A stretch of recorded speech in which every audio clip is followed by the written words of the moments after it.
Os capítulos 40 a 48 do livro de Ezequiel tratam do novo templo. Mas que novo templo é esse?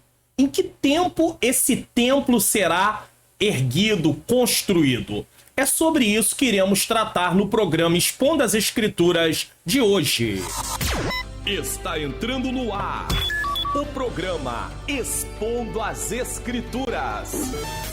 Comigo, Pastor Mário Luna.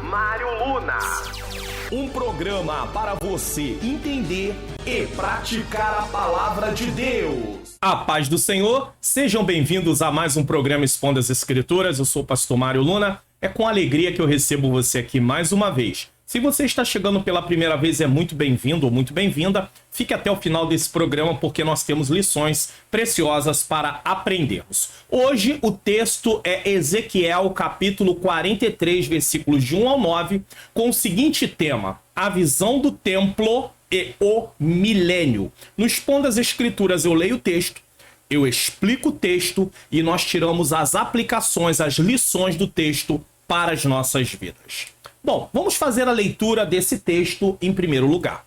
Ezequiel, capítulo 43, versículos de 1 a 9 diz: Então me levou à porta que olha para o caminho do Oriente. E eis que a glória do Deus de Israel vinha do caminho do Oriente. E a sua voz era como a voz de muitas águas, e a terra resplandeceu por causa da sua glória. E o aspecto da visão que vi era como da visão que tinha visto quando vim destruir a cidade. E eram as visões como a que vi junto ao rio Quebar, e caí sobre o meu rosto. E a glória do Senhor entrou no templo pelo caminho da porta, cuja face está para o lado do oriente. E levantou-me o espírito e me levou ao átrio interior, e eis que a glória do Senhor encheu o templo. E ouvi uma voz que me foi dirigida de dentro do templo, e um homem se pôs junto a mim. E me disse: Filho do homem, este é o lugar do meu trono e o lugar das plantas dos meus pés, onde habitarei no meio dos filhos de Israel para sempre.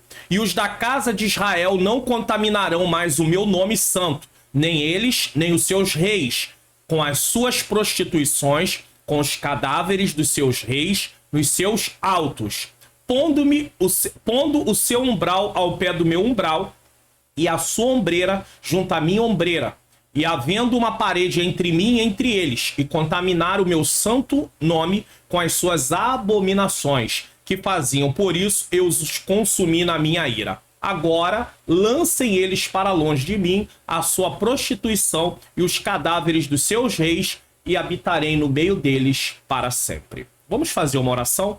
Bom Deus, bom Pai, eu quero te agradecer neste momento pela grande oportunidade de estar aqui mais uma vez no programa Expondo as Escrituras. Peço ao Senhor que ilumine a minha mente para que eu possa ensinar as verdades de acordo com o que está na tua palavra. Ilumina a mente daqueles que estão assistindo para que juntos possamos aprender, praticar a tua palavra. Te peço uma bênção especial na vida de cada um que está assistindo, de cada um que é inscrito, de cada um que é membro do canal, daqueles que são professores da escola bíblica dominical, daqueles que não são professores. Peço por suas famílias, por sua saúde, pela vida financeira. Ó Deus querido, Deus amado, eu te peço pelos casamentos, eu te peço pelos filhos, eu te peço libertação, transformação, cura. Ó Deus querido, causas impossíveis que o teu povo tem atravessado, não sabe o que fazer, mas o Senhor é o Deus que pode trazer a solução. É o que eu te peço e já te agradeço em nome de Jesus. Bom, vamos dar prosseguimento. Introdução do Expondo as Escrituras de hoje. Bom, como já foi dito, nós vamos estudar sobre a visão do templo e o milênio. A intenção desse texto não é tratar dos detalhes do templo e nem de aspectos do milênio, e sim da volta da glória de Deus. É importante dizer isso porque do capítulo 40 ao 48 de Ezequiel trata do novo templo. Existem vários detalhes sobre esse templo, mas o capítulo 43, do 1 ao 12, está tratando da volta da glória de Deus para esse novo templo. Então é sobre isso que nós vamos tratar no Expondo as Escrituras de hoje. No capítulo de 9 a 11 de Ezequiel, temos o relato de Deus retirando a sua glória do templo, e por isso tanto o templo como a cidade foram destruídos.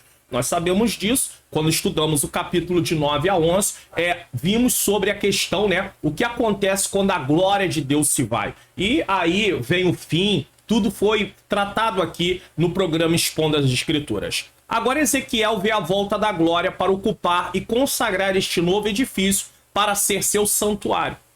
Então a glória agora, nesse texto, está voltando à glória de Deus. Sua aparência era a mesma de antes, junto ao rio Quebar, e induziu a mesma resposta reverente de temor e adoração. Tanto é que Ezequiel cai prostrado mais uma vez, porque a glória de Deus se manifesta. A aparência da glória divina é um fenômeno impressionante no Antigo Testamento. Ela pode ser definida como a manifestação visível da santidade de Deus. Deus, ele é um ser santo. E para ele poder se relacionar conosco, seres humanos, é preciso que nós estejamos diante de sua presença em obediência. A grande verdade é que a graça de Deus, né, a bondosa, né, Deus com seu amor, ele através da sua graça, ele não nos consome. Ele não consumiu o povo de Israel como um todo, mesmo eles tendo pecado, cometido abominações, práticas detestáveis. Deus, através da sua graça, apesar da graça não ser falada a palavra graça no Antigo Testamento, mas Deus, através da sua graça, ele se manifesta. E ele não traz um juízo, mas ele retira a sua... Ele não traz um juízo no sentido perpétuo de destruição, mas ele retira a sua glória. E, por retirar a sua glória, a cidade de Jerusalém é destruída, o templo é destruído, pessoas morrem.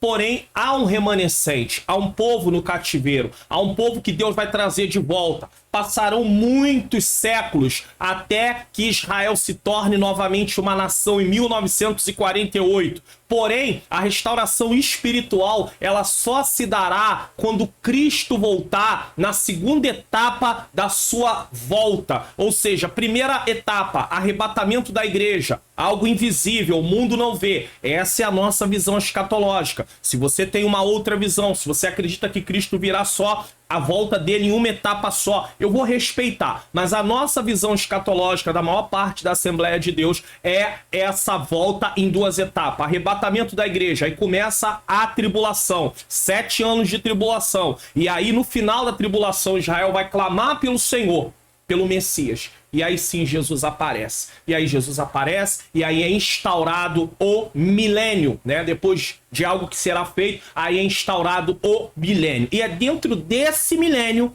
que o novo templo será construído. A aparência da glória divina é um fenômeno, como já falamos, né? Da santidade de Deus. Os 3 vezes Santo Senhor das hostes angelicais enche toda a terra com sua glória. Tanto é santo, santo, santo é o Senhor dos exércitos. Toda a terra está cheia da sua glória. Às vezes essa manifestação da sua santidade se revela por meio do seu poder manifestado na natureza e na história, como Isaías capítulo 2, versículo 10. Podemos ler aqui Isaías capítulo 2, versículo 10, só para vermos o que diz. Vamos lá, Isaías, pesquisando aqui rapidinho para você. Isaías capítulo 2, versículo 10. Vamos ver o que diz. Diz assim: vai, entra na rocha, esconde-te no pó da presença espantosa do Senhor e da glória da sua majestade. Ou seja, Deus se manifestando e acaba trazendo o quê? Trazendo ali a sua presença de forma espantosa, porque aquele que está ali fora, né? O versículo 9 diz assim: ali o povo se abate e os nobres se humilham. Portanto, lhes não perdoarás. E a presença de Deus se manifestando traz também juízo também, né? Em outros momentos, ela é quase uma aparência física da presença divina. Tanto é que na época do tabernáculo se via, né, a manifestação da glória no formato de nuvem. Não que a glória de Deus ou Deus seja uma nuvem, mas a nuvem de glória, tá? Então vamos aprender lições importantes sobre o retorno da glória de Deus nesse texto de Ezequiel 43, do 1 ao 9. 1. O som da nuvem de glória. Vai pegar dos versículos 1 ao versículo 5. Então me levou à porta que olha para o caminho do Oriente. Tá? Então me levou à porta que olha para o caminho do Oriente.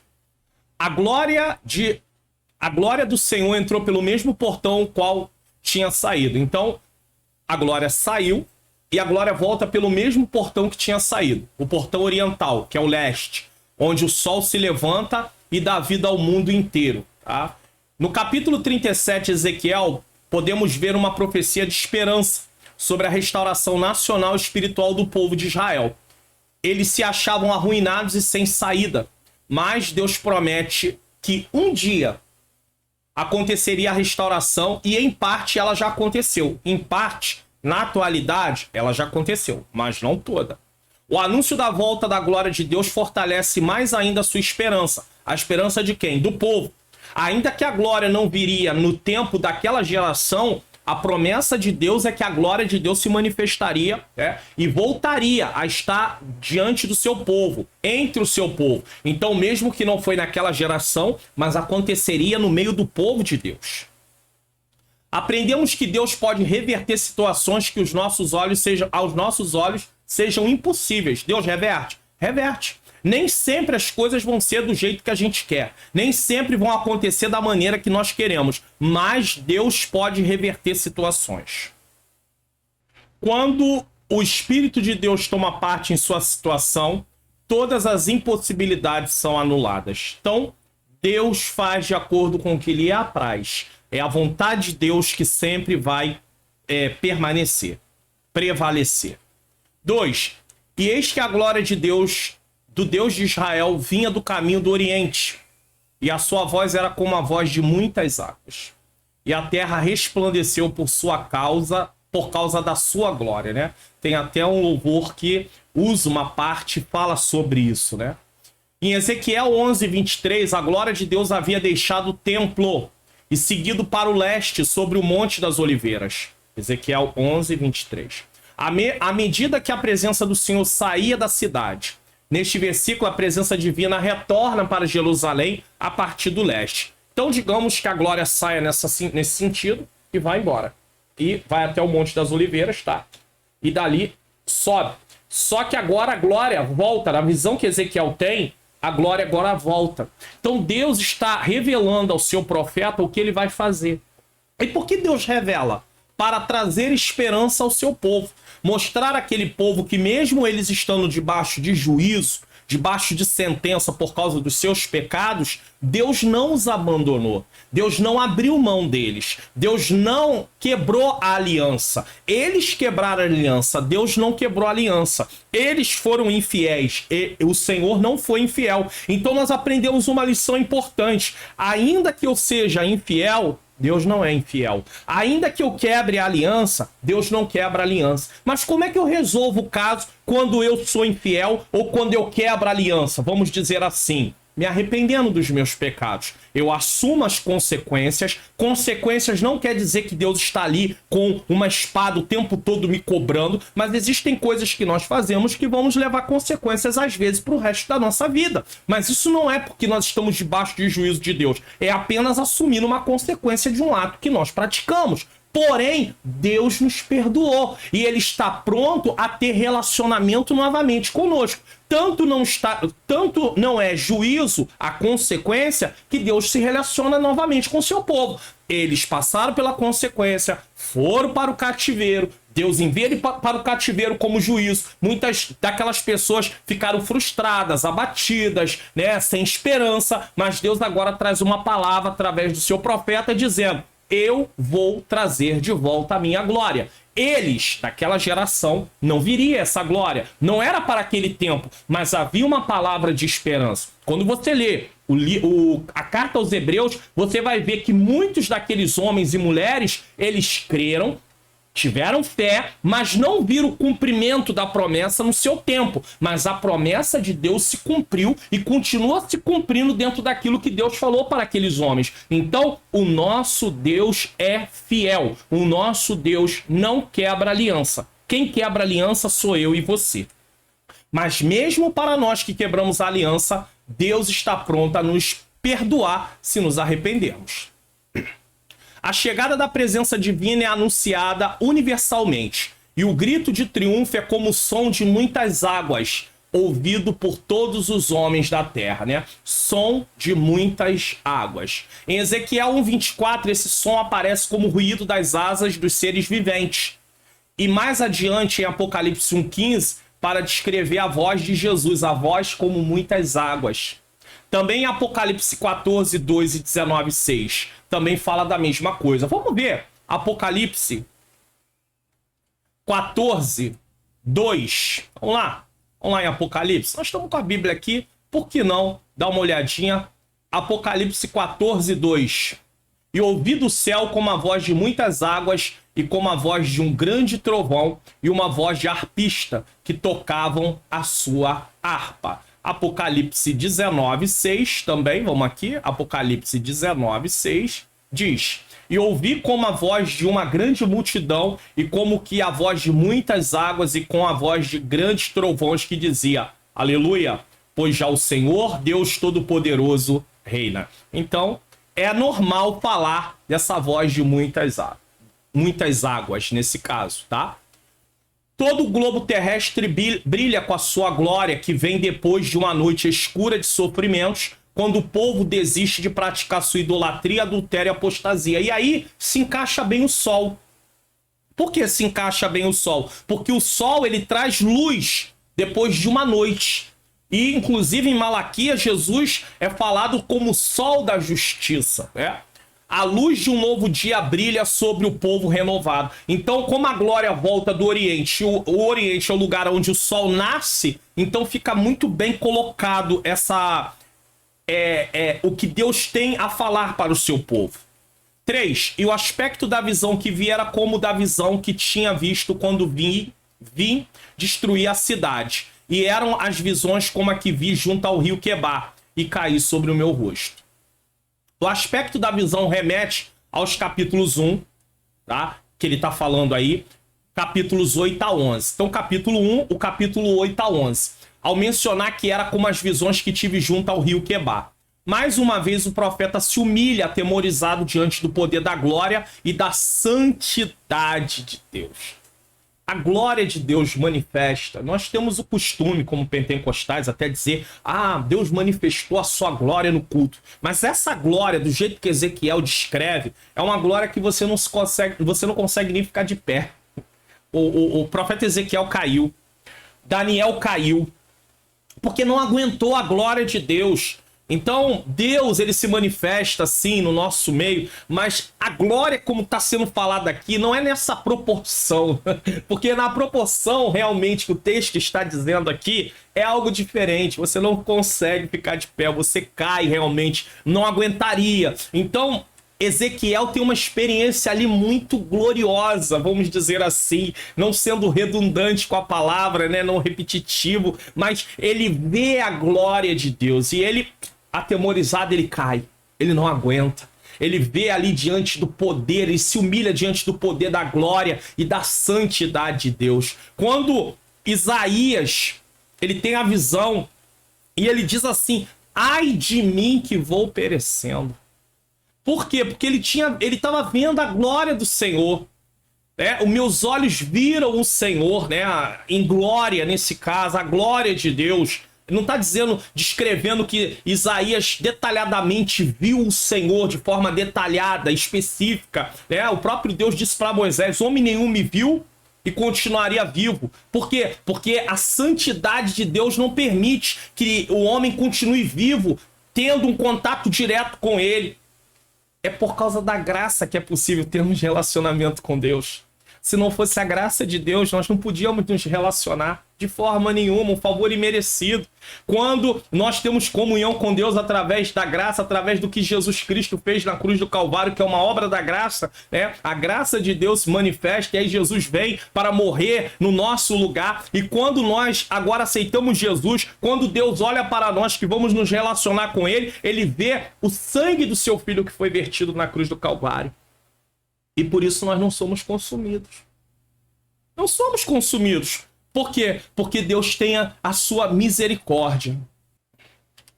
4. E a glória do Senhor entrou no templo pelo caminho da porta cuja face está para o lado do Oriente. Então, ela saiu por essa porta e ela volta novamente. A glória havia saído por causa dos pecados, porém agora o dia de iniquidade terminou. O povo deixou de praticar aquilo que estava praticando. Como novo dia, o reino do Messias, nos seus passos iniciais, se iniciou. Tá falando do milênio. Não tá falando do tempo de Ezequiel. E sim no milênio. Aonde não vai haver mais esse tipo de coisa. Esses pecados, essas iniquidades, essas transgressões. Como tá escrito aqui, ó. Isso aponta para o quê? Para o milênio. Então, isso aponta para o milênio. Ele é o reino com duração de 1000 anos a ser instaurado na terra pelo Senhor Jesus logo após o término da grande tribulação, como foi dito. E eu posso mostrar aqui, já que estamos em Apocalipse, o texto que eu li anteriormente. Vamos lá, Apocalipse capítulo de número 20, versículos 4 a 6, diz assim: E vi tronos e assentaram sobre eles aqueles a quem foi dado o poder de julgar, e vi as almas daqueles que foram degolados pelo testemunho de Jesus e pela palavra de Deus, e que não adoraram a besta nem a sua imagem, e nem receberam o sinal na testa, nem na mão. E viveram e reinaram com Cristo durante quanto tempo? Durante 1000 anos. Trata-se de um reino literal, cujo principal objetivo é a exaltação de Jesus como Messias de Israel, o soberano de todas as nações. Vocês lembram que o motivo dos judeus, um dos motivos dos judeus recusarem Jesus é que eles esperavam um rei o quê? Político. E aí aparece um rei em estado de humilhação. Jesus não veio salvar eles do poder de Roma, em primeiro lugar. Naquele momento, Jesus veio morrer para os salvar do poder do pecado, da escravidão do pecado. E eles recusaram Jesus. Mas no milênio, Jesus vai se apresentar como governante, como Senhor. Ele é o Senhor dos senhores. Mesmo quando ele veio em humilhação, ele sempre foi o Senhor dos senhores. Mas ali ele estava em humilhação. Mas agora não. Ele vai estar ali, governando. Então é muito maravilhoso você acompanhar a história bíblica no seu decorrer para que você tenha uma compreensão correta. Não adianta você pegar textos isolados da Bíblia, estudar um pedacinho aqui, um pedacinho ali, usar, às vezes, aquelas caixinhas de promessa, ali um texto aqui, leia outro, ou então aleatoriamente, abre a Bíblia, leia hoje num lugar, aí no outro dia, abre a Bíblia. Não, não. Você tem que estudar a palavra em continuidade. Porque quando você estuda a palavra de Deus em continuidade, você começa a compreender. Nós estamos aqui no canal falando, no Expondo as Escrituras, né? Nós tratamos de outro tema, paralelo a esse tema de Ezequiel, estamos falando também sobre liderança cristã, mas no tema de Ezequiel, nós estamos estudando várias partes do livro de Ezequiel. Então, se você começa lá desde o primeiro Expondo as Escrituras, que tem a ver com o livro de Ezequiel, e vai até o final do Expondo as Escrituras, que termina sobre o livro de Ezequiel, você vai ter uma compreensão muito melhor. Quando falar de Ezequiel, você já sabe do que o livro trata, das partes principais do livro. Mas se você é aquela pessoa que leu apenas o Vale de Ossos Secos, não vai saber mais nada. Então, eu te aconselho, eu te deixo essa palavra, estude a Bíblia de forma contínua, pesquise, medite, veja que coisa maravilhosa, tá? Então esse milênio trata-se de um reino literal cujo principal objetivo é a exaltação de Jesus como Messias de Israel, o soberano de todas as nações. Aquele que veio em humilhação, agora está em exaltação. E agora vai governar. E aí sim, ele vai governar do jeito que se esperava lá no tempo que ele veio, quando pensaram que ele vinha para poder livrar do poder de Roma. Não era aquele momento. Se eles estudassem as escrituras da forma que deveriam, eles viriam que Isaías falou sobre a humilhação de Jesus, sobre o que ele passaria, capítulo 53 de Isaías. E eles não teriam dúvida que Jesus viria primeiro para aquilo, para depois, num tempo futuro, vir para governar para sempre. Mas eles não entenderam. Então, por isso é importante aqui o Expondo as Escrituras, para que você entenda, e uma vez que você entenda, você possa colocar em prática na sua vida e tomar as lições. 5. E levou-me o Espírito Desculpe. E levantou-me o espírito e me levou ao átrio interior. E eis que a glória do Senhor encheu o templo. Levantou-me.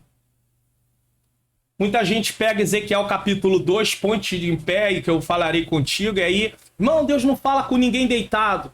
Mas o profeta estava deitado por causa de quê? Eu vou mostrar.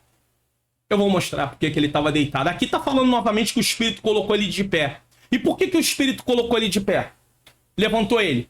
Porque ele tinha caído por causa da manifestação da glória de Deus. Deixa eu mostrar para você. Muitas vezes a gente faz algumas aplicações porque nós desconhecemos o texto. Mas se nós conhecêssemos o texto, nós não colocaríamos tais aplicações. Deixa eu mostrar aqui uma coisa para vocês. Ezequiel 1:28. Eu não vou ler o capítulo todo, que não dá. Mas vamos ler só o versículo 28? Vamos lá. Diz assim: como aspecto do arco que aparece na nuvem no dia da chuva, assim era o aspecto do resplendor em redor. Este era o aspecto da semelhança da glória do Senhor. Ele viu a glória. E vendo isso, caí sobre o meu rosto e ouvi a voz que me falava. Ele não aguentou. Ezequiel 1:28, tá? Ele cai. Aí alguém pega Ezequiel capítulo 2, vamos lá, versículo 1. Olha o que diz Ezequiel 2:1. E disse-me, filho do homem, põe-te em pé e falarei contigo. E alguém pega esse texto aqui e diz, Deus não fala com ninguém deitado. Ezequiel não estava deitado. Muito pelo contrário, Ezequiel estava na posição de Deus. Ezequiel não tinha nada errado espiritualmente na vida de Ezequiel.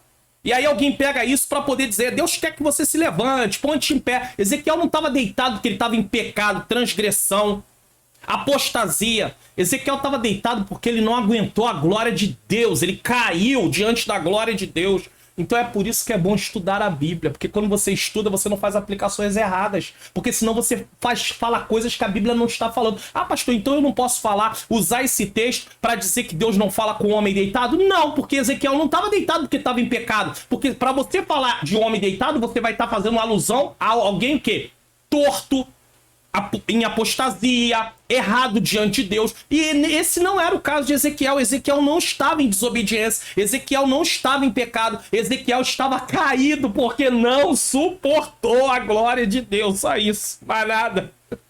Deus seja louvado. E da mesma forma aqui, e levantou-me o Espírito. Por que o Espírito levantou? Porque Deus precisava falar. Mostrar em Ezequiel 2, falar com Ezequiel. Então Deus coloca Ezequiel de pé para recobrar os seus sentidos. Como é que Deus vai falar com um homem desacordado? O que um homem vai absorver se ele estiver desacordado?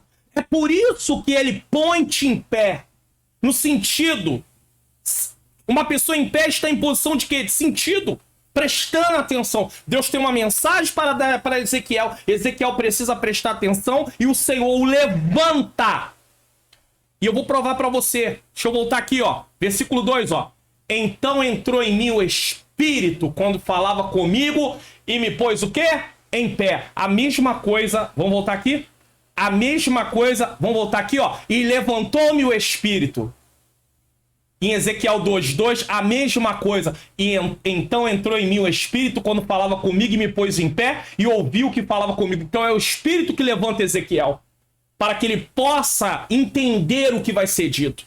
Para que ele possa estar atento que um homem desacordado, que caiu por causa da glória de Deus, não pode absorver o que Deus tem para falar. Então o Espírito tem que levantar ele. Se ele caiu por causa da glória de Deus, algo espiritual, é o Espírito que precisa levantar. Porque a glória de Deus fez com que ele caísse. Então o mesmo Espírito levanta Ezequiel. Não porque Ezequiel está torto, não porque Ezequiel está em pecado, não porque Ezequiel está em transgressão. Sim porque Ezequiel cai por causa da glória de Deus. E o Espírito aqui também levanta ele. Nessa nova realidade, a glória de Deus extrapola o templo e resplandece em toda a terra. Tá vendo como a glória é algo muito... Tanto é que quando Deus manifestava a sua glória no tabernáculo, nem podiam entrar.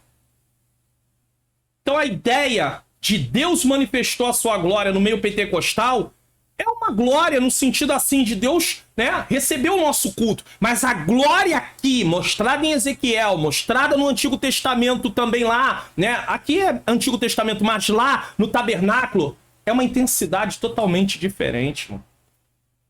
totalmente diferente. E uma coisa que impede a manifestação, Isaías deixa uma coisa clara: os vossos pecados fazem separação entre nós e Deus.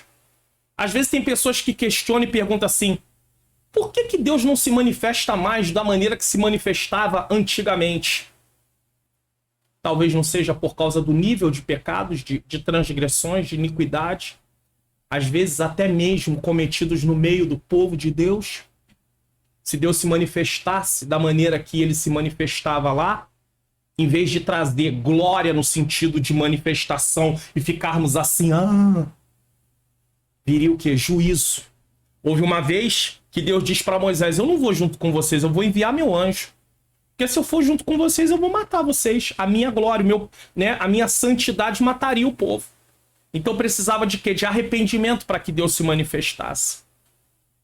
Então, a glória de Deus agora não estaria só dentro do templo, se manifestando como se manifestou no templo de Salomão, no tabernáculo, mas resplandeceria por toda a terra.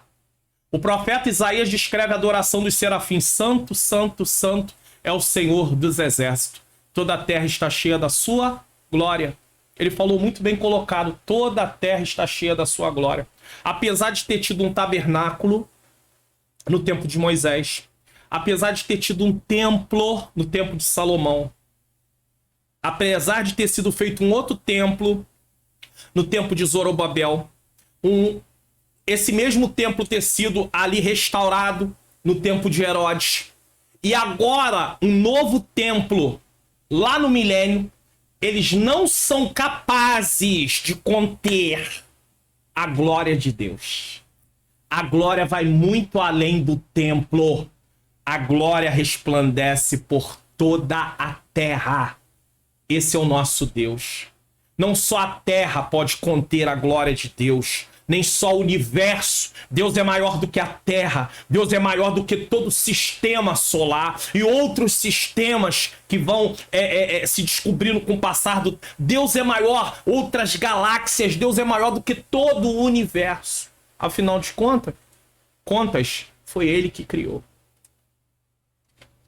Bom, você quer baixar o PDF desse Expondo as Escrituras gratuitamente? Você pode prestar atenção no que vai ser anunciado aqui, ou tem uma outra forma de você também baixar tudo num único lugar. Preste atenção, porque você prestando atenção, você não vai ter como errar e fazer isso aqui. Baixe os PDFs gratuitamente aqui do canal. Vá na descrição desse vídeo, desça até o final da descrição, clique no link, faça download, desça a página do meu site até embaixo, clique nos botões e faça download dos arquivos. Ou se você preferir, você pode participar do Clube de Membros do canal do Pastor Mário Luna. Tenha vários benefícios e baixe tudo em um único lugar: PDFs dos resumos e slides da EBD, slides em PowerPoint da EBD e PDFs do Expondo as Escrituras. Clique no link na descrição do vídeo e assine. E temos uma novidade: a pedido, formas de pagamento Pix, boleto e cartão. Seja membro e ganhe todos esses benefícios. Então você tem aí duas formas de baixar: semeando no meu Ministério de Ensino, sendo membro do canal, ou baixando gratuitamente. Fica a seu critério. Vamos lá? 2. O discurso da nuvem da glória de Deus. Aí vai do 43, do 6 ao 9, para encerrarmos. O âmago daquilo que o Senhor diz está no capítulo 7, a parte A, e no versículo... Desculpa, no versículo 7, parte A, e no versículo 12. Estas palavras declaram que o novo templo é consagrado ao tornar-se... tornar-se aqui, tá? Mais uma vez sua habitação. E que, portanto, o princípio que governa a disposição e a ordem do templo deve ser o princípio da santidade. Então, Deus é santo. Então, aonde ele está, precisa haver... Deus está em toda parte, mas eu digo assim, a sua manifestação, santidade. Precisamos entender que nos relacionamos com Deus santo. E ele está passando isso, dizendo que o princípio que governa a ordem do templo é santidade. Aquele templo que eles estavam usando para profanar, abominações, pecados sendo cometidos dentro do templo, agora Deus diz, o princípio aqui nesse novo templo é santidade. Não vai poder haver mais nenhuma iniquidade aqui, não. 6. e ouvi uma voz que me foi dirigida de dentro do templo, e um homem se pôs junto a mim. Como em Ezequiel 1:28, Ezequiel ouve uma voz. O profeta não só vê a glória de Deus, como ouve a voz divina ecoando de dentro do templo para falar com ele. Lembra, eu li para vocês agora há pouco Ezequiel 1:28. Essa voz indica o poder e a majestade do Senhor. Inclusive, alguns estudiosos até afirmam que quando aparece, nós tratando aqui desse texto de Ezequiel, capítulo de número 43, capítulo 43, versículo 6, e um homem se pôs junto a mim, acredita-se que aí é o anjo do Senhor, é uma pré-encarnação de Cristo. Porque o que ele vai dizer no versículo que vem, que é o versículo 7, não pode ser um anjo comum, um anjo apenas criatura. Por quê? Porque se fosse um anjo criatura, não poderia dizer o que vai dizer aqui. Olha o que ele diz. E me disse, filho do homem, mostrando a Ezequiel sua posição de humanidade, dependência de Deus, este é o lugar do meu trono. Opa, anjo não tem trono. Então tem que ser o anjo do Senhor, a pré-encarnação de Cristo. Porque anjo não tem trono. O trono é de Deus.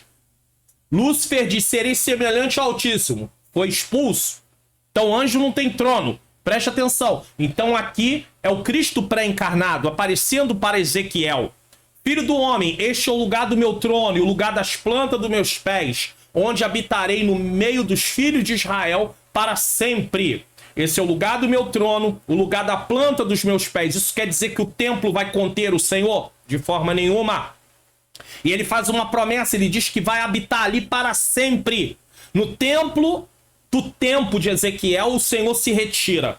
A glória de Deus se retira. Mas agora há uma promessa. Vou estar aqui para sempre. Junto do meu povo. Por quê? Porque o povo que lá estará, vai estar, é o povo que foi lavado e remido pelo sangue de Jesus. Estarão, não terá mais o pecado em sua natureza. É verdade que no milênio entrará pessoas ainda com corpo humano, é verdade. Porque quando houver a batalha final, haverá pessoas que vão entrar no milênio com corpo físico ainda. Sim, não vai ter um corpo glorificado ainda, é verdade. Não tenho tempo para falar sobre isso aqui. Não estamos estudando escatologia, apesar do livro de Ezequiel, Zacarias, Daniel ter muitas partes escatológicas. É verdade, é verdade. Não tenho tempo, mas é verdade que uma parte vai entrar com corpo humano. É verdade, sim, vai entrar com corpo humano. Porém, em determinado momento, quando se terminar o milênio ali e está na eternidade para sempre, não vai haver mais o corpo físico realmente, não vai haver. Então, mesmo durante o período do milênio, não será tolerada iniquidade mesmo com quem entrar com corpo físico no milênio. Então, tá com corpo físico no milênio? Vai ter judeus que vão entrar com corpo... Os judeus, principalmente, vão entrar com corpo físico no milênio, tá? Aqueles que não tiverem morrido. Aqueles que tiverem morrido vão ser ressuscitados, vai haver ali uma ressurreição, tá? É verdade, é verdade. A ressurreição dos ímpios não será naquele momento, só no final do milênio. Não tenho tempo para tratar disso aqui agora. Ah, pastor, eu queria tanto estudar sobre isso, eu queria detalhes sobre isso. Não dá. Não tem, porque senão nós vamos perder o foco da glória de Deus voltando nesse expondo as escrituras. Mas o que eu posso dizer é... até aqui. Então, e me disse, filho do homem, este é o lugar do meu trono, o lugar da planta dos meus pés, onde habitarei no meio dos filhos de Israel para sempre. E os da casa de Israel não contaminarão mais o meu nome santo, nem eles, nem os seus reis, com suas prostituições e com os cadáveres dos seus reis nos seus altos. O que é isso? Do que Deus está tratando nessa última parte do versículo? Até então, dizer que é o lugar do trono e a planta dos pés, aonde vai habitar com os filhos de Israel para sempre, não tem problema nenhum. Mas a segunda parte do versículo fala de algo que a gente começa a pensar. E é aí que você tem que começar a buscar para entender. Peraí, estudar. Se você não estudar, passar por cima, você não vai entender. O que Deus quer dizer com Israel? Não contaminarão mais o meu nome santo. Até aí, nós entendemos o povo, devido ao pecado, contaminando o nome do Senhor. Não que Deus se contamina, mas no sentido assim, de não reverenciarem o nome do Senhor. Mas aí vai mais, ó. Nem eles, nem os seus reis, com suas prostituições e com os cadáveres dos seus reis nos seus altos. Que cadáveres? O que é isso? Vamos entender? Na primeira parte desse versículo, a presença divina estava no templo.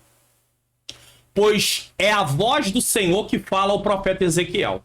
Nos capítulos de 8 a 11, vimos que o tabernáculo e o templo eram um símbolo da presença de Deus, lugar da manifestação da glória de Javé, tá? Não pode haver harmonia entre o pecado e santidade. Por isso a glória de Deus foi retirada do templo devido às abominações que são uma ofensa à santidade divina. Porque ou Deus se retira ou Deus mata todo mundo. Não tem outra saída. Você lembra que se uma pessoa desautorizada entrasse no templo, ela morreria. Imagine uma pessoa entrasse no lugar santo. Pior ainda, no Santo dos Santos é que nem chegaria. Pum, caiu fulminado. Então, quando a glória de Deus se manifesta e o pecado está ali, as pessoas morreriam. Por isso que era proibido as pessoas entrarem no lugar santo ou no Santo dos Santos. De forma nenhuma. Eles poderiam ir até o pátio e tinham um limite para eles irem. Senão seriam fulminados. Agora imagine. Aí Deus retira a sua glória. Já que o povo está cometendo abominação e a ideia de Deus naquele momento não é matar o povo, o que Deus faz? Retira a sua glória. O plano eterno de Deus é habitar para sempre com seu povo, em comunhão, de amor e zelo. Deus tem vontade de relacionamento conosco. Deus continua com a mesma vontade conosco, como teve com seu povo. Deus não abriu mão da aliança, da promessa, nesse caso. A bênção e a alegria que ele reservou para os seus filhos ultrapassa os limites da nossa compreensão. Você vai ver isso em Apocalipse 21, Apocalipse 22 e 1 Coríntios capítulo 2:9. 1 Coríntios 2:9 eu posso colocar aqui para você. Olha o que Paulo fala para a igreja de Corinto em relação aí ao que está preparado. Preste atenção. Mas como está escrito? Porque Paulo vinha antes dizendo, versículo de número 8, diz assim: o qual nenhum dos príncipes deste mundo conheceu, porque se conhecesse nunca crucificariam o Senhor. Paulo diz assim: mas falamos da sabedoria de Deus oculta em mistério, a qual Deus ordenou antes dos séculos para a nossa glória. Aí versículo 9: mas como está escrito, as coisas que o olho não viu, o ouvido não ouviu, e não subiram ao coração, são as que Deus preparou para os que o amam. Promessa. Então, nós não temos entendimento disso. Uma compreensão detalhada? Não temos. Ultrapassa a nossa compreensão. É por isso que você e eu temos que ter muito cuidado. Porque existem coisas na Bíblia que Deus fala, mas Deus não dá detalhes. E aí as pessoas entram para o campo da especulação. E começam a especular. E eu tenho um pouco de reserva em relação a isso por um único motivo. Se nós defendemos que a Bíblia é a palavra de Deus, ela é infalível, ela é inerrante, não tem erros, então eu não posso, em nome de curiosidade, falar o que lá não está. Então eu adoto a seguinte postura: aonde a Bíblia fala, eu falo. Aonde a Bíblia se cala, eu me calo. Pastor, mas eu não posso conjecturar? Bom, poder qualquer pessoa pode. Agora a questão é, eu devo fazer isso? Principalmente em determinados textos? Eu tenho que ter muito cuidado, porque eu não sei. Então, tá aqui bem claro, ó. Ultrapassa os limites da nossa compreensão. Nós vamos passar por texto aqui em Ezequiel mesmo. Já falei aí sobre Gog e Magog, por exemplo. Quem seria mesmo definitivamente Gog? Que nação seria? Não sabemos. Há suspeitas, mas não podemos afirmar. Aí alguém pensa, não, vocês têm que falar, tem que ir no profundo. Que profundo? A Bíblia não traz esse. A Bíblia não traz essa informação. É a mesma coisa de alguém querer descobrir o que Jesus estava escrevendo na areia em João capítulo 8, irmão, em nome de Jesus. Se o evangelista João, não quis relatar, por que eu vou conjecturar aquilo que eu não sei? Ah, mas acredita-se, mas não tem como provar. A Bíblia não é inerrante? Então, em nome da inerrância da Bíblia, eu prefiro não dizer. Ele estava escrevendo alguma coisa, agora o que estava sendo escrito eu não sei. E não há nenhum problema. E alguém vai dizer, poxa, deveria ir mais profundo. Mais profundo do que isso, não tem como. Porque a profundidade que Deus deu foi só até aqui. Ele não deixou ir além. Se ele quisesse que fosse além, ele teria falado para João, registra o que estava escrito. Ele não registrou. Então há um motivo Então nós temos que ter cuidado, porque há coisas que ultrapassam a nossa compreensão. Podemos ter explicação de algumas coisas? Tá claro? Vamos falar. Não tá claro? Então nos reservamos a não falar. Tá? Aí nós nos reservamos ao princípio que lá está. Quando fala de Gog e Magog, já passamos por esse Expondo as Escrituras aqui no canal, o que se mostra é o Deus que cuida do seu povo, é o Deus que vai livrar. É isso que importa. Isso se aplica para a igreja também, não só para Israel. O Deus que prometeu livrar Israel é o mesmo Deus que promete livrar a igreja. As portas do inferno não prevalecerão contra a minha igreja. Eu sei que no original, o inferno ali não está falando de Satanás nem de demônios. Está falando da morte. Nem a morte é capaz de destruir a igreja. Muito menos demônios, principados, alturas, profundidade. Paulo deixa isso muito claro em Romanos 8, a partir do versículo 35, irmão. Então, vamos nos ater ao que o texto diz. Se o texto não diz, se o texto não detalha, vamos ficar com até onde o texto fala. Até onde Deus falou. O que ele não falou é porque ele não quis falar. Agora, se você quiser cavar onde você não tem certeza, é com você. Assuma as consequências. Já na segunda parte do versículo 7, prediz o cancelamento das práticas idólatras e imorais da casa de Israel, que haviam ocorrido ao redor do templo, segundo Reis 23, do 1 ao 20. Não tenho tempo para ler, leia depois aí segundo Reis 23, do 1 ao 20. Nessa nova realidade, não há, desse novo templo lá, do milênio, não há lugar para o pecado. A casa de Israel e os reis não mais contaminarão o nome santo de Javé com suas transgressões. Esse trecho se assemelha à linguagem do capítulo 8 de Ezequiel. Nós já estamos no capítulo 43, mas há uma boa semelhança do capítulo 8. Uma forma de entender um texto é ver como é que o autor daquele livro, se ele já mencionou alguma coisa parecida dentro do livro que ele escreveu. Depois a gente sai do livro para a própria Bíblia como um todo. Mas uma forma de descobrir é ver, poxa, João citou isso aqui, tem outro lugar que ele cita sobre isso aqui, que ele fala sobre isso aqui. Então, conforme for em outro texto que ele cita, ele traz uma clareza maior e você compreende aquele texto que você não tinha compreendido. Por quê? Porque ele trata da mesma coisa, mas ele às vezes abre um pouco mais. Então, o que está sendo dito aqui por esse texto, o comentarista está dizendo em relação a Ezequiel capítulo 43, versículo 7, nesse caso, é que já havia sido falado sobre isso no capítulo 8. A primeira abominação mencionada no capítulo 8 é a prostituição. Talvez esteja relacionado ao ritual de Tamuz, que o profeta viu sendo realizado nos recintos do templo e que também representava práticas antigas que ocorriam no templo, segundo Reis 23, versículo 7. A segunda abominação está relacionada com o cadáver de seus reis, nos seus lugares altos. O que é isso? Tendo o capítulo 8 como paralelo, não há referência direta ao cadáver de reis. Quando Ezequiel fala no capítulo 8, ele não fala de cadáveres de reis. Mas o que pode ser isso? No entanto, considerando que nos lugares altos as pessoas ofereciam sacrifícios e ofertas às divindades, talvez seja uma alusão à idolatria. Talvez. Não podemos afirmar. Por isso que quando não temos certeza, nós vamos dizer, talvez, acredita-se, pensa-se, não define, tá? É igual quando vai se falar, Paulo vai falar, né, que recebeu um espinho na carne, não é o assunto aqui, eu não vou me aprofundar nisso, tá? E eu tenho até um Expondo as Escrituras aqui que fala sobre isso no canal, tá? Mas eu não digo o que é, tá? Eu falo apenas o que pensa ser, e aí há várias suposições do que Paulo poderia ter. Várias. Né? E eu não vou tratar disso, não adianta nem me perguntar no comentário, pastor, o que seria o espinho da carne de Paulo? Primeiro que não é o assunto do Expondo as Escrituras de hoje. E segundo que não tem-se certeza. Então, aí quando a gente vai falar, a gente vai dizer, pensa-se, acredita-se, mas não tem certeza. Aí não tem nada de errado. Agora, afirmar, eu não posso afirmar. O capítulo 8 descreve a imagem do ciúme na entrada do portão do templo, com as figuras gravadas na parede, na sala de imagens e adoração ao sol.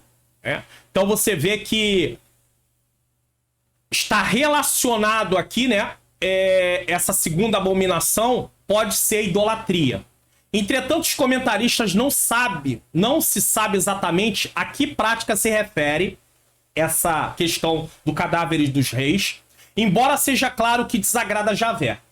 Provavelmente se refere aos túmulos, aí saiu-se da idolatria, e alguns pensam que seja os túmulos dos reis, nos recintos do templo, em razão da proximidade do prédio. Então eles construíram um lugar de sepultura perto do templo. Tinha que ter uma distância, não havia essa distância aceitável. Segundo informações arqueológicas, 14 reis de Judá foram enterrados nos sepulcros reais de Jerusalém, na região da cidade de Davi, onde estava o templo e o palácio. Parece que a falta estava na ausência de qualquer linha clara de demarcação entre o que era sagrado, templo propriamente dito, e o que era profano, palácio ou quaisquer túmulos a eles associados. Então deixa eu pegar duas canetinhas minhas aqui e apenas fazer uma ilustração, né? Então vamos usar aqui a canetinha azul como se fosse o templo e aqui a canetinha preta como se fosse o palácio e junto aqui houvesse sepulcros, sepulturas e tudo. Então a ideia que se tem é que essa distância que eu estou colocando aqui, tá, é apenas uma ilustração, não era a distância necessária, ideal. Deveria haver o palácio aqui, tudo deveria estar muito mais longe, tá? Então eu vou chegar mais para cá. Então, só para você poder ter a ideia, aqui, ó, deveria estar muito mais longe. E não, estava muito perto. E estando perto, estava contaminando, tá? Era um lugar santo que não poderia ser profanado, estava sendo profanado por causa dessas sepulturas de reis construídas aqui próximo, enterrados aqui próximo. É só uma possibilidade, tá bom? As abominações praticadas no templo estavam relacionadas a rituais pagãos de outros povos, que talvez fossem liderados por estrangeiros. De qualquer forma, sendo idolatria, sendo rituais pagãos, de qualquer forma, trata-se de uma atividade condenada por Javé. Esse trecho, portanto, demonstra que nessa nova ordem, a casa de Israel não mais contaminaria o santo de Javé. O nome santo de Javé, ou seja, nem se envolveria com idolatria. Você está vendo uma coisa interessante? Primeiro, se dá todas as possibilidades que poderia estar relacionada. Vou voltar aqui, ó. A questão de: e os da casa de Israel não contaminarão mais o meu nome santo, nem eles, nem os seus reis, com suas prostituições e com seus cadáveres dos seus reis, dos seus altos. Aí vem todas as possibilidades do que seja isso. E no final é encerrado dizendo o seguinte: independente do que seja especificamente isso, o que se sabe é: não haverá mais contaminação de forma nenhuma. Não será mais permitido nenhum e tolerado nenhum pecado. Por quê? Porque a presença de Deus estará ali, a glória de Deus estará ali e a santidade é o que rege aquele lugar. Deu para entender? Então vamos parar de nos prender aos detalhes e vamos nos prender ao fato em si. Qual é o fato em si? Qual é o princípio que nós temos aqui? Não haverá pecado mais naquele lugar. Lá no templo, no milênio, não haverá mais pecado. Pecado não será mais tolerado. Agora, que tipo de pecado estava sendo cometido ali? Do que Ezequiel estava falando de forma muito detalhada? Há momentos que nós não temos uma compreensão exata, mas sabemos que não será tolerado nenhum tipo de pecado. E isso é o que importa. Bom, você vai fazer a festividade aí da sua igreja? Congresso, festividade, cultos. Você tem um negócio próprio, quer fazer uma arte digital, ou você tem ou você é dono de uma empresa? Preste atenção nesse aviso. Criação de artes digitais para divulgação do evento de sua igreja ou para profissionais como você está assistindo. É com a Manhãs Artes Digitais. Artes digitais a partir de R$19,90. Entre em contato hoje mesmo pelo WhatsApp DDD 21 97176 4015 e peça já o seu orçamento. Manhãs Artes Digitais. É isso. Pois bem, versículo 8. Pondo seu umbral ao pé do seu umbral e a sua ombreira junto à sua ombreira, havendo uma parede entre mim e entre eles, e contaminar o meu santo nome com as suas abominações que faziam. Por isso eu os consumi na minha ira. O que isso significa? A terceira abominação se refere ao liminar e aos batentes construídos entre o palácio e o templo. Então havia uma construção muito próxima, tá? E está relacionado ao problema dos cadáveres dos reis ainda. O palácio foi construído nas redondezas do templo. Está aí 1 Reis 7:8, 2 Reis 11:19. Essa proximidade não era aprovada. Isso se torna mais claro quando acrescentamos a palavra apenas. De acordo com a NVI, diz assim: há apenas uma parede fazendo separação entre mim e eles. Numa outra versão diz: há apenas uma parede. Mesmo na nossa dispensação, deveríamos manter uma verdadeira reverência para com Deus, que é elevado e santo. Também não deveríamos secularizar ou profanar lugares santos, usando-os para atividades seculares.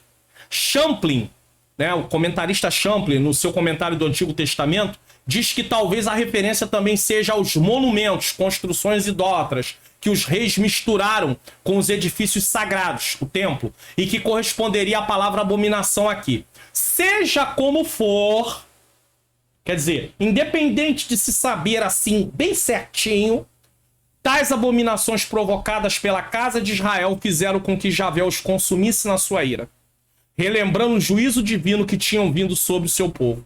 E aí vem o cativeiro, vem aquela mortandade danada, destruição do templo, destruição da cidade. Agora, uma coisa que fica aqui para nós é que nós, na atual dispensação da graça, nós precisamos entender que deveríamos também ter muito cuidado de não secularizar ou profanar os lugares reservados para adorarmos ao Senhor, com atividades seculares. Então nós precisamos ter reverência diante de Deus. Existem pessoas que usam o templo, que é o lugar onde nós adoramos a Deus, para realizar eventos que não tem nada a ver com as coisas de Deus. Existem pessoas que pegam, por exemplo, uma guitarra, uma bateria, um teclado, que foram separados ali para adorar a Deus, para poder fazer coisas com aqueles instrumentos que não tem nada a ver com as coisas de Deus. Então, isso nós temos que ter muito cuidado. Se foi separado para o Senhor, a palavra santo não é que o instrumento seja santo no sentido de santo, algo ali que deve ser adorado. Não, não é isso. É santo no sentido de separado, tá? Separado. Não é mais usado para coisas profanas. É só para adorar a Deus, como eu e você. Nós somos santos, santificados em Cristo. Então nós somos separados para adorar somente a Deus, servir somente a Deus, buscar somente a Deus, não para podermos pecar, andar na prática do pecado. Então deveríamos ter muito cuidado com isso. Reverência. 9. Agora lancem eles para longe de mim e a sua prostituição, os cadáveres dos seus reis, e habitarei no meio deles para sempre. Aqui Deus faz uma promessa condicional, dando esperança ao seu povo. Que promessa condicional é essa?